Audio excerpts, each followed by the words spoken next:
Honda Winner X150 o Yamaha Sniper 155. Ito yung kadalasang tanong na ating nai-encounter sa comment section. Ito rin yung kadalasang tanong na tinatanong sa atin. Kung ano nga bang mas maganda piliin, Sniper 155 ba or Honda Winner X150? At sa bidyong ito, susubukan natin sagutin based in our preference. Tamang-tama to kasi kamakanan lang is nag-test ride tayo ng Honda Winner X150.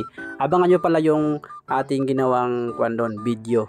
I-upload natin yan sa ating YouTube channel, sa TikTok, and then sa ating Facebook. Abangan nyo yung ating full review sa Honda Winner X150. At itong Sniper 155 naman is makailang bisis tayo nakagamit ng Sniper 155. We ride sa malayong lugar itong Sniper 155. So, halos talaga nagamay na natin tong performance ng Sniper 155.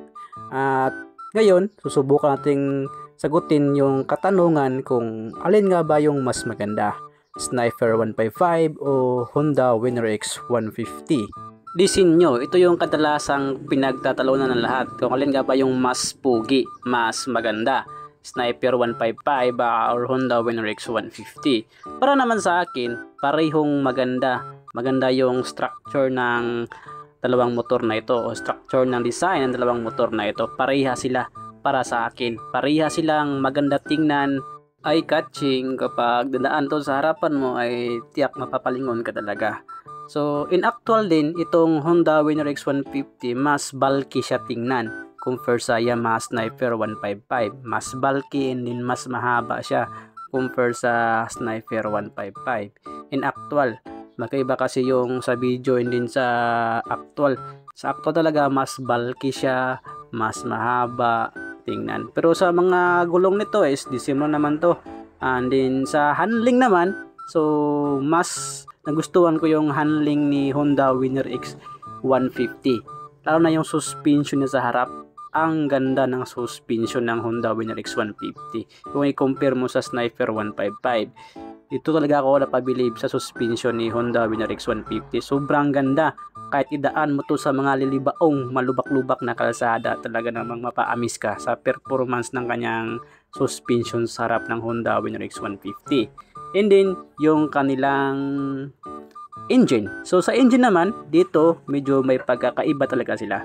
Ang Sniper 155 kasi is naka single overhead cam with variable valve actuation. Samantalang itong Honda Winner X150 is naka double overhead cam for valve. So, magkaiba na sila ng structure ng engine.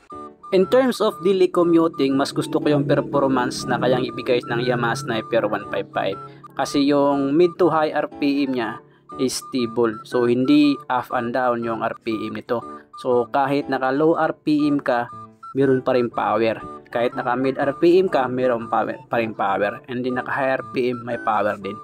Ito yung nagustuhan ko sa engine ng Yamaha Sniper 155. It's because yan sa kanilang variable valve actuation. Maganda tong pang singit-singit si Sniper 155 kasi torque ang motor na ito. So, between power and torque is balance. Kayang ibigay ng Sniper 155 yung ultimate power niya kahit nasa low RPM ka pa lang. So ito yung kagandahan ng Sniper 155. Kung pang service, pang daily commute, I will go for Sniper 155.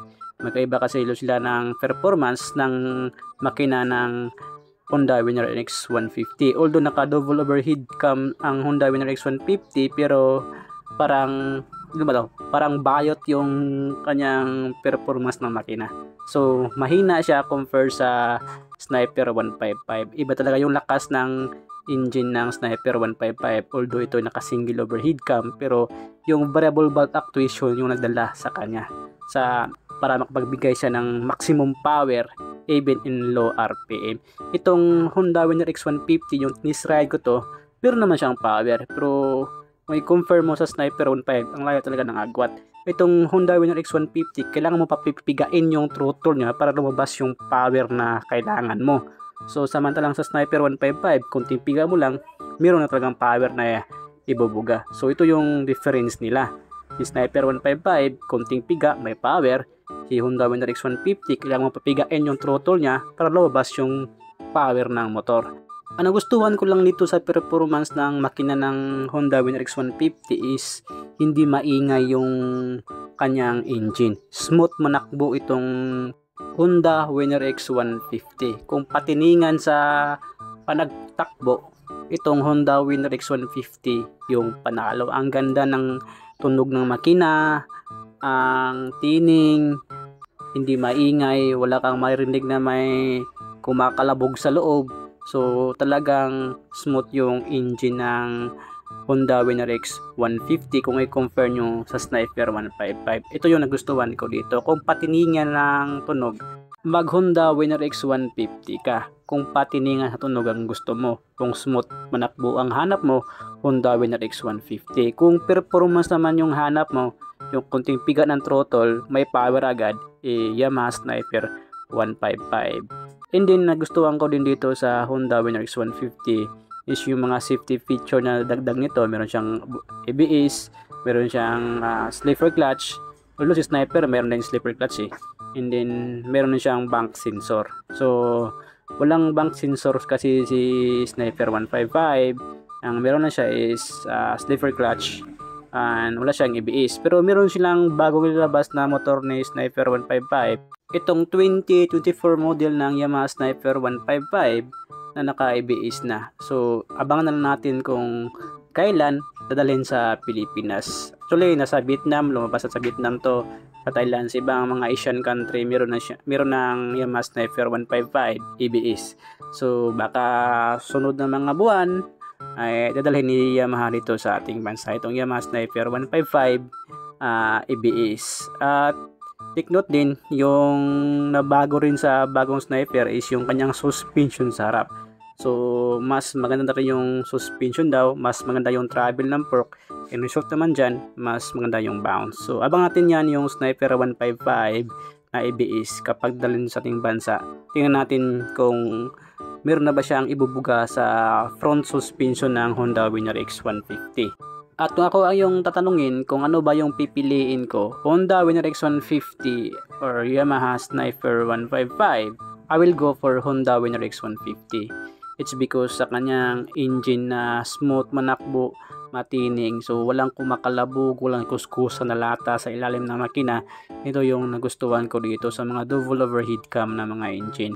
And then sa design naman, halos magkapareha naman sila ng structure ng design, pero nagustuhan ko pa rin yung disenyo ng Honda Winner X150. Mas bulky compare sa Yamaha Sniper 155. Kaya ito yung nagustuhan ko sa motor na ito. Yung kanyang engine na double overhead cam, and then yung kanyang design.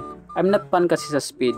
Gusto ko lang talaga yung mas matining na makina, mas tahimik na makina.